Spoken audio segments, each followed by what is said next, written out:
How do we take a complex PDF datasheet and automate a fractured symbol set and PCB footprint land pattern model in a fraction of the time?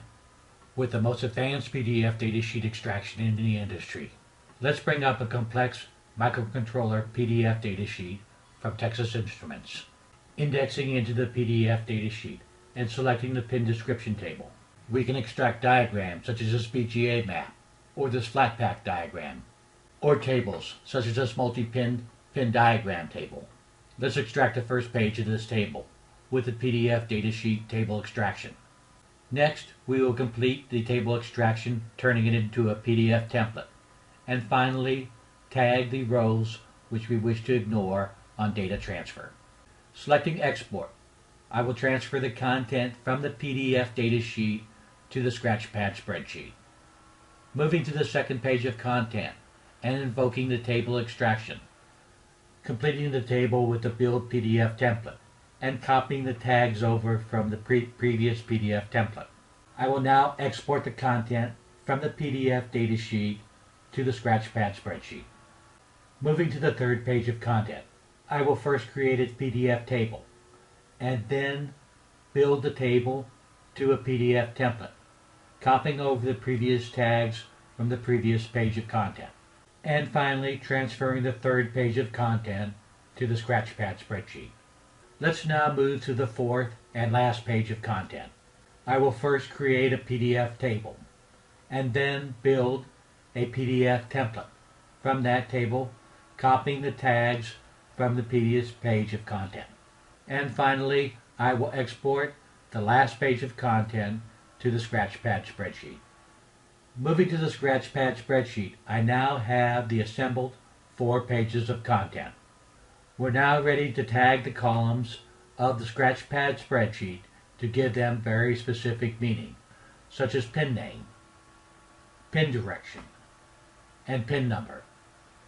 On this particular data sheet, 2 options exist for pin direction: the columns containing the I/O or the entire string of text. Let's now transfer the content from the Scratchpad spreadsheet to the main spreadsheet. We have many accelerator commands for datasheet mapping. Under Pin Tools, selecting Direction Code from String will automate the direction code from a string of text. Rechecking the datasheet, I now have several warnings due to duplicate pin names. Now that all the errors have been resolved, I have an extracted spreadsheet containing 111 pins. But the PDF document specifies 113 pins. How do I find that discrepancy? Let's select the Configuration button and move to the Footprint Builder, where I have the industry's most complete set of footprint calculators and generators, including circular connectors, DBs, DB right angles, duals, shrouded headers, BGAs, chip arrays, chips, CQFPs, crystals, diodes, LCCs, LGAs, molded, oscillators, QFNs and Ps, SODs, SOICs, Js, Ns, and Ps, and SOTs and TOs, through-hole devices, including caps, resistors, fuses, inductors, LEDs, and TOCs, and variant calculators for very specific purposes such as dual row QFN packages. Let's move back to the surface mount category, selecting the BGA calculator, where I have both user-defined settings and IPC 7351 calculator settings, nominal, minimum, and maximum value settings. I will first move to the Component tab and change the number of rows to 12 and 12, turning fiducials off, changing the pin pitch to 0.5 and ball size to 0.30, and recalculating. I will use the on-screen associative editor to click directly on the value, changing the mode to minimum and maximum setting, and entering the value directly on the screen, updating the side form entry automatically. Let's click on the B nominal value, performing the same functions. Bringing up the PDF document, we have the C3 pin appearing on the left side, and on the top view will appear on the right side. Changing the body orientation and selecting Generate will put the C3 pin in the proper orientation. I will now select a set of pins to become non-propagated. Completing the outer rows, I will now select the set of inner rows. And going back and referencing the PDF document, I will notice that the C3 pin is propagated in the array. Making the last two changes, I will move to the pin tools, where I will change the propagation to non-propagated for the selected set of pins. We have now completed the modeling of the BGA footprint part and ready to annotate from the schematic symbol spreadsheet to the footprint view. Once annotated, let's bring up the reporting and obtain a graphical report of all terminals with missing pin assignments. These two discrepancies are the missing pins in the original TI PDF datasheet. Contacting the component manufacturer, the two missing pins are ground pins, which I will manually add to the spreadsheet. Rechecking the datasheet, I now have 113 pins. Now that we have an exact match of the spreadsheet to the footprint, let's move to the symbol partitioner. First selecting sorting, and sorting by pin name, and then pin direction. Next, let's select the drag and drop to select the set of input pins, putting them on the left side, and the P1 to 6, putting them on the left side, and the remaining input pins at the top of the view by selecting the set of groups and pushing down all remaining pins as I drop the selected set. Let's take the set of bidirectional P pins and move those set of pins to the left side below the set of input pins. Moving to the output pins, let's take the COM0 and put it on the right side, and the set of output P pins, moving those in alignment with the input pins from the left side. Taking the S pins, and let's reorder the S pins, high to low versus low to high, and place those on the right side. And the X out and other remaining output pins to the right side.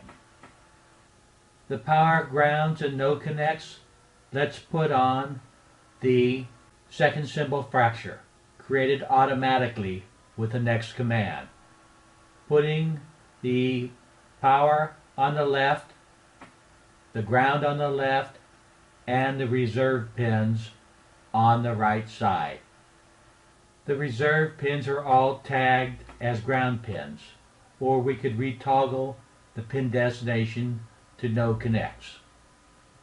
Resizing the window views, let's take the selected set of pins containing the no connects and cross-reference them to the footprint with the probe command, demonstrating the integration of the schematic symbol model to the footprint. Moving back to the main spreadsheet under File, selecting Current Part View, I will now attach and link the footprint model to the schematic symbol model. I'm now ready to export the part directly to my EDA tooling system. Under Exports, there's a host of EDA system exports, including OrCAD Capture, Allegro DE-HDL, DX Designer, PathLogic, and Design View. In this case, I will export to OrCAD Capture, saving the part and exporting directly to OrCAD Capture. Bringing up the library with the Open Library and importing the library, I now have the completed part directly exported to OrCAD Capture.